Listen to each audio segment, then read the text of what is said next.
நாங்க எந்த ஒரு கட்டத்திலையுமே மனைவிமார்களை திருத்த முயற்சிக்கிறோமே தவிர தண்டிக்க முயற்சிக்க கூடாது. நல்லா அந்த விஷயத்தை வழங்கிக் கொள்ளுங்க. திருத்தத்தை முயற்சிக்கணும், தண்டிக்க முயற்சிக்க கூடாது. தண்டனை என்பது அதாவது ஒரு விஷயத்தை சொல்லி சொல்லி காயப்படுத்துறது. இப்ப ஒரு துஹர் தொலைல மனைவி, இப்ப வாப்பா மனைவிய வாப்பா வீட்டுக்கு வராங்க, அம்மா எல்லாம் வீட்டுக்கு வராங்க, எங்க என்ன உங்களோட பிள்ளை எப்படி வளர்த்து வச்சுக்கிறீங்க, துஹரும் இல்ல அசரும் இல்ல அப்படின்டா அந்த மனைவிக்கு எவ்வளவு கவலையா இருக்கும்.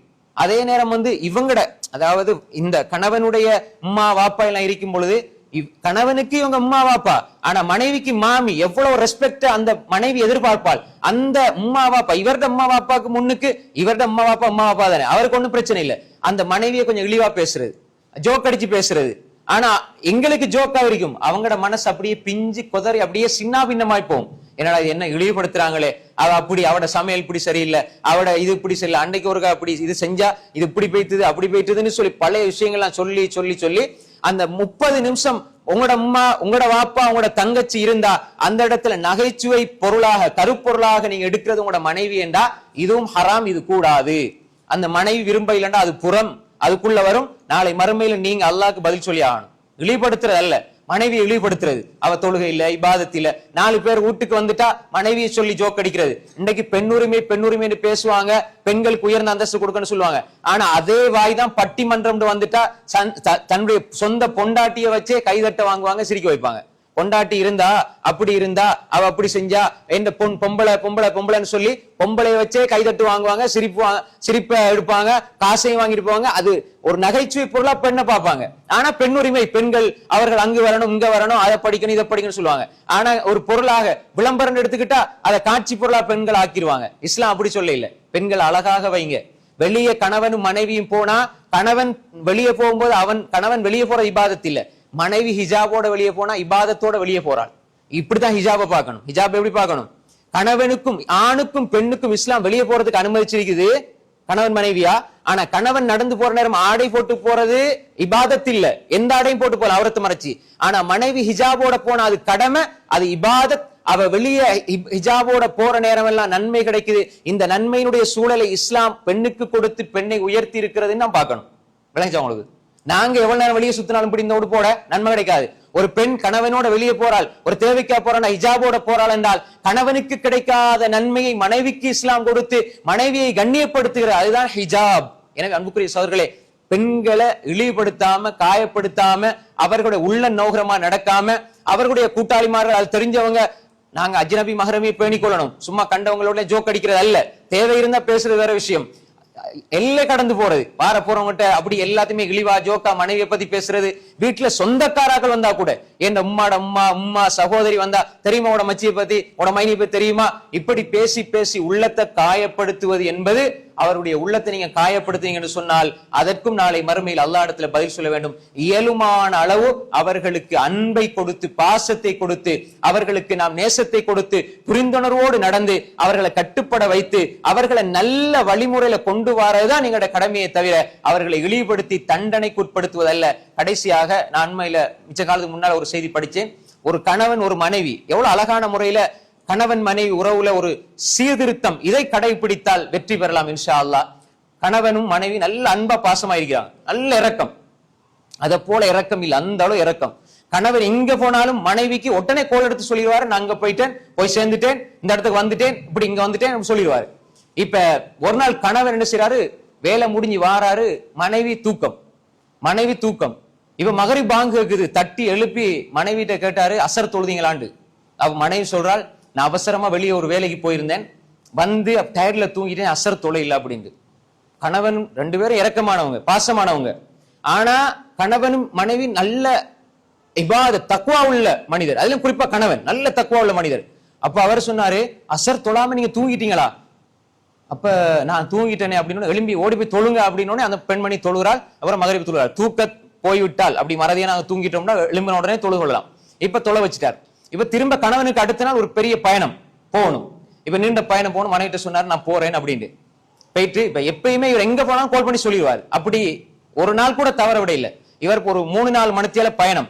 இப்ப போயிட்டார், 3 மணித்தியாலம் போயிட்டு 4 மணித்தியாலம் போயிருச்சு, 5, 6, 7 மணித்தியாலம் போது கணவன்கிட்ட இருந்து அழைப்பு வர இல்லை. மனைவி அவளுக்கு இப்ப சந்தேகம் வந்துட்டு, கணவனுக்கு என்ன நடந்துட்டோ தெரியாதா, கோல் அடிச்சு அடிச்சு அடிச்சு பாக்குறா, கணவனு கோல் போகுதும் இல்ல, வேலை செய்தும் இல்ல, தேம்புறா, அழுகுறா, புலம்புறா. எல்லாரும் மக்கள் ஓடி வந்து என்ன விஷயம் என்ன விஷயம், என்ன கணவன் போனாரு, போய் இடையில போகும்போதெல்லாம் கோல் அடிப்பாரு, இங்க இருக்கிறேன் இங்க இருக்கிறேன் இங்க இருக்கிறேன். ஆனா போக வேண்டிய தூரம் 3 மணித்தியாலம் 7 மணித்தியாலம் போயிடுச்சு, இன்னுமே அவர் கோல் பண்ண இல்லையே அப்படின்னு சொல்லி கத்தி கதறி இப்ப மையத்தூடு மாதிரி ஆயிடுச்சு அந்த வீடு. இப்ப ஒரு 4 மணித்தியாலத்துக்கு பிறகு கோல் வருது, கணவன்கிட்ட இருந்து கோல் வருது. இப்ப மனைவி எடுத்த உடனே நீங்க யாரு பேசுறீங்க, அப்ப நான் தான் அப்படி உங்களோட கணவன் தான் பேசுறேன், வேற ஒரு போன்ல இருந்து எடுத்து பேசுறாரு, நான் அப்படித்தான் நான் இங்க வந்தேன், வந்து சேர்ந்துட்டேன் அல்ஹம்துலில்லாஹ். அப்ப ஏன் நீங்க எனக்கு உடனே சொல்லல, ஏன் நீங்க பேச இல்ல, அப்படி உங்களுக்கு அக்கறை இல்ல, அன்பு இல்ல அப்படின்னு கத்தி கதறி பேசி எல்லா ஏச்சுக்களையும் ஏசி என்னெல்லாம் திட்டணுமோ அப்படியெல்லாம் திட்டி உங்களுக்கு அக்கறை இல்ல அப்படி இப்படின்னு சொன்ன பிறகு எல்லாம் சொல்லி முடிஞ்ச உடனே கணவன் சொன்னாரு, நேத்து நீங்க அஸ்ஸர் எத்தனை மணிக்கு தொழணும்னு கேட்டாரு.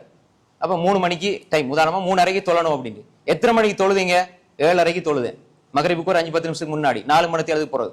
அப்ப நீங்க 3 மணிக்கு தொழ இருந்த நீங்க சரியா கடமை 3 மணிக்கு தொழணும், நீங்க 7:30 தொழுதீங்க, கிட்டத்தட்ட ஒரு 4 மணித்தியாலம் லேட்டாய், 4.5 மணித்தியாலம் லேட்டாய் நீங்க தொழுதீங்கன்னு சொன்னா, இப்ப நான் உங்களோட எவ்வளவு இறக்கம் வச்சிருக்கிறேன், நான் உங்களோட எவ்வளவு வச்சிருக்கிறேன், இந்த இறக்கத்தை விட அல்லாஹ் உங்கள் மீது எவ்வளவு இறக்கம் வச்சிருக்கிறான். நான் வந்து சேர்ந்த இந்த ஒரு இடத்துக்கு வந்து சேர்ந்து ஒரு 4 மணித்தியால் லேட்டாகி உங்களுக்கு செய்தி சொன்னதுக்கு நீங்க இவ்வளவு கோவப்படுறீங்கடா, என்னை விட கோடி மடங்கு இறக்கம் வச்சுக்கிற ரப்பு 3:30 நீங்க அவனை தொழணும் என்று சொல்லி அல்லாஹ் ஏற்படுத்திருக்கும் போது நீங்க 7:30 தொழுதா எவ்வளவு கோவப்பட்டிருப்பான் அல்லாஹ்.